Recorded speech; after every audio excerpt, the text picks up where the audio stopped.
my suggestion would be, I'm gonna start a brand new Visual Basic program. And what I usually do, I'm going to increase the font size. Don't turn in a font size, and I may change the instructions and may ask you, one of the program instructions is to change the font size.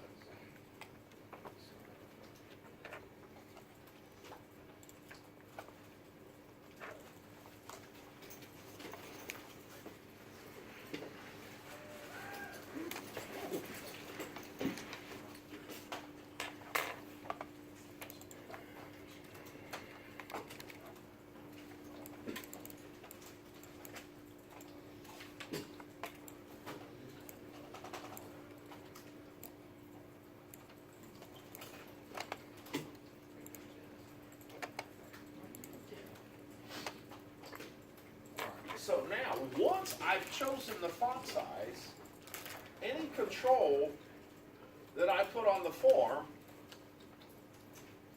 is going to take on that font size. So if I use 14 or 12 and it's bold, that's what it's going to be. And the reason I suggest that you use a larger font size is easier to see, it's easier for me to see, because I'm going to be grading it. Now, this is the type of program you're going to be writing. Okay? You're going to be writing a program, a form that is designed for you to calculate the cost of renting a car. Okay? So, you're going to use radio buttons to choose the type of car that you want to rent. And then you're going to use check boxes to see if there are any discounts that you can apply to the rental of the car. Okay? Along with the rental of the car in the group box, because the three car types will be SUV, minivan, and luxury car. So what you need to do in this program, and I'll give you the price, the rental prices of the cars. I will also give you the pictures of the cars. Okay? So you'll have the rental price and the pictures. I think I already have a folder with the pictures of the rental cars for you to use. Now, if I was going to do a mock-up, this is what I would do. I would do this.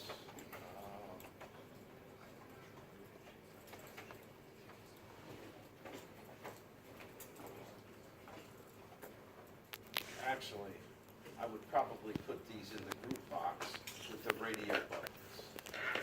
Actually, that's probably what I would do. But, so I go out to the web. Now, you won't have to do this on the, you won't have to do this on the finals.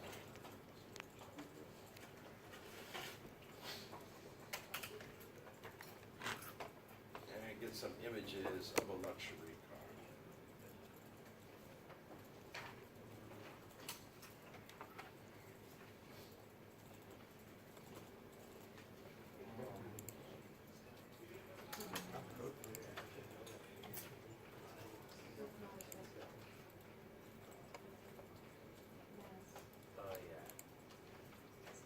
And so you will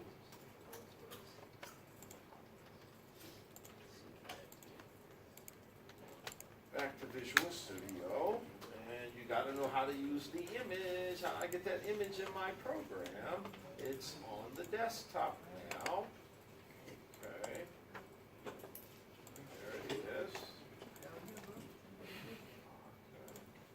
And so you got to make it fit, and I'm not going to show you how to do that, but you should know what property.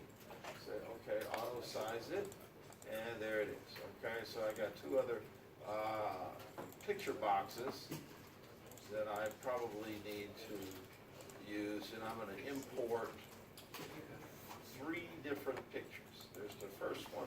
That would be the one for my luxury car. That, and then I need one for my minivan, and I need one for my SUV. Now watch, let's do this. I get a group box.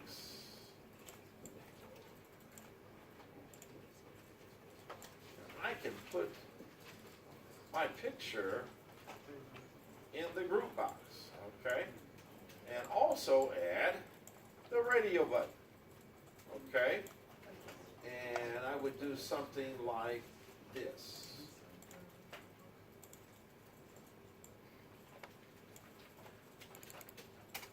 Okay? So there's the luxury car, you'd have the price in there somewhere, and then you would have two others, and you would go on and do what you need to do to calculate the rental of the luxury car. Or all three, depending on which one you select. Yeah. Do you want the pictures to appear or disappear as you pick the Do I want what? Do you want the pictures to appear or disappear as you pick the different radio buttons? Or Doesn't matter. That I don't matter. So, I'm not gonna give you the prices, but realistically, the luxury car would be the most expensive, and then the SUV, and then the minivan. So, then what you're going to do, and I went over this afternoon for the day class this morning.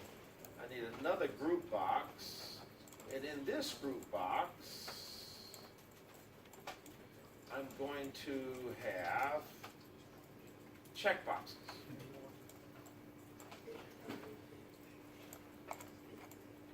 And those who were in class this afternoon, you know how to do that. Okay? So you're going to use check boxes. And the acronym for checkbox is CHK. It's like the acronym for radio button is RAD. And the name of this would be discounts. And then you would have, and you might want to put this in here because I'm going to must choose.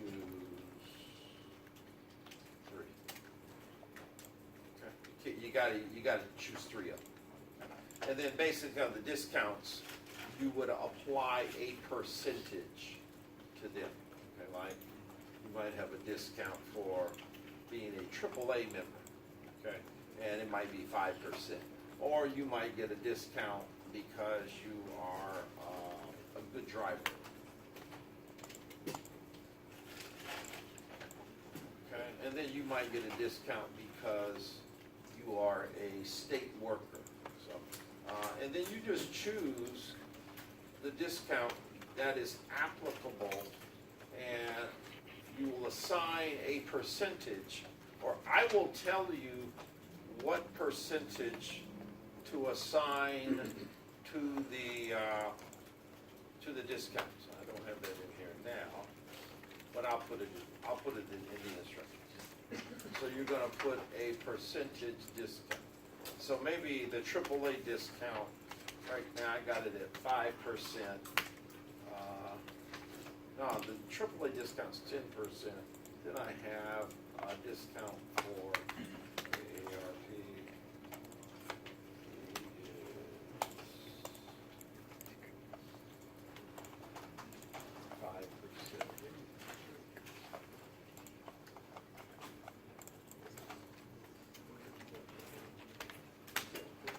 AARP. ARP was 5%, you said?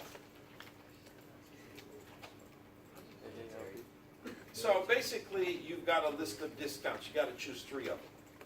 So what you're going to do, you're going to create a form where the person chooses the type of car they want to rent, and you're going to have a text box where you will input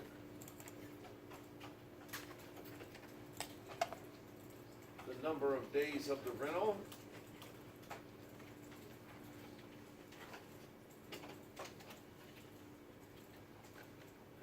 Yeah, is that label or text box? Well, this is That's a label, right? Did that text box? I meant that to be that was right. But you're going to input it into a text box. Okay.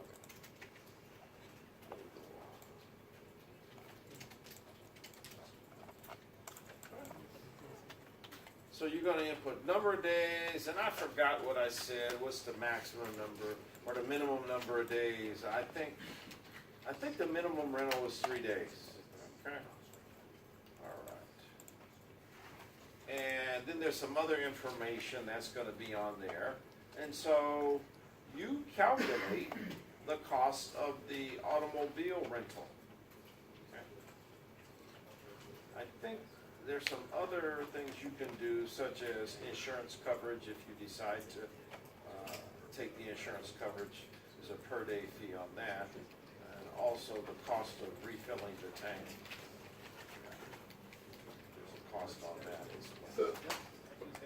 So then you would have your normal calculate rental, clear, and exit. I knew it was something I didn't do. I gotta go and fix that because I gotta do this again. So I didn't put the command buttons on the output. Okay. I knew it was something I didn't do.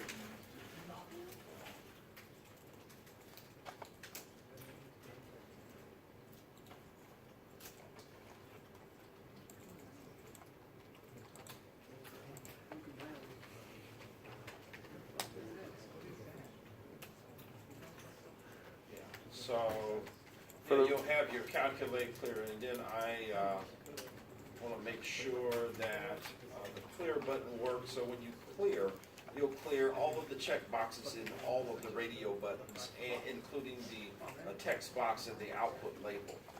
So when you turn it in, you're going to turn it in like you normally would, but you'll show me the cost of the rental with the discounts, and you'll show me a form that has nothing. Okay? No radios buttons, no check boxes, no output. And that's going to be it. And it's not that difficult, but a lot of you have not, well, it's been a while since you've dealt with using multiple pictures. And yeah, you'll use 3 picture boxes and put the three pictures in the 3 picture boxes. So I don't think it's that hard. But I'm a programmer, so. But that's it. Now, this is what I would suggest. I would suggest, if you want to, you can write the program. Test it, see what it looks like, see how it works, and not just write the program, but see how long it takes you to write the program. Run the program because you want to make sure that it does not crash on you. Okay?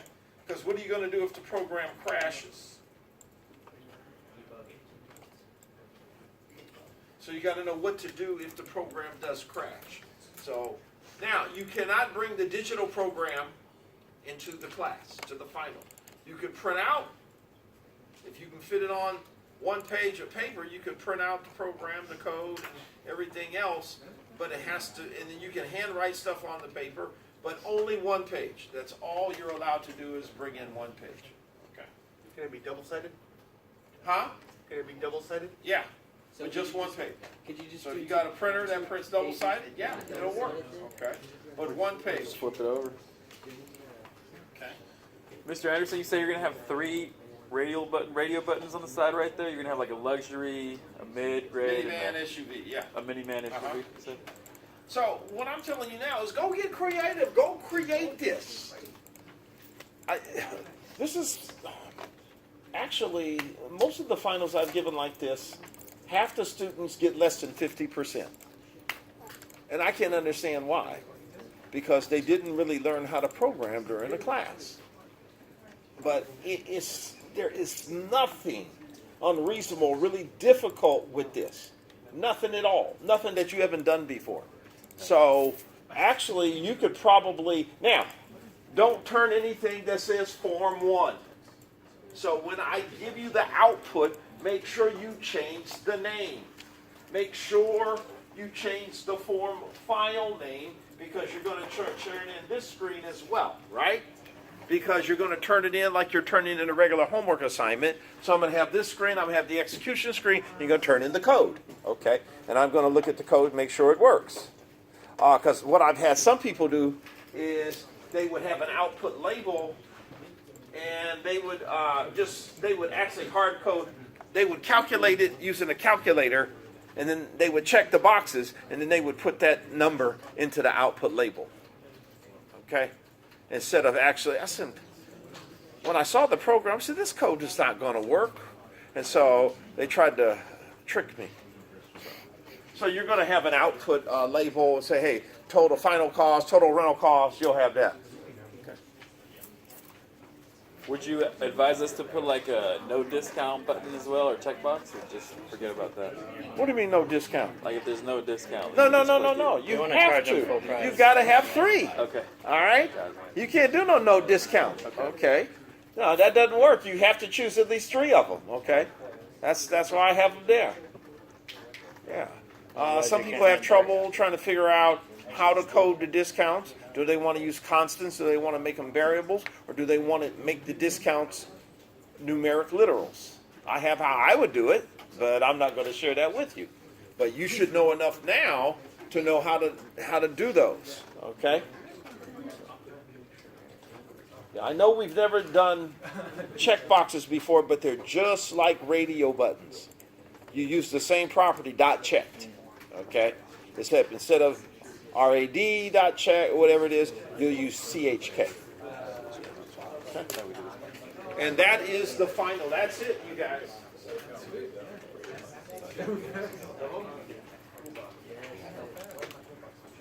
Go write this, or stick around tonight if you want to and play around with it and write it and see how long it takes you.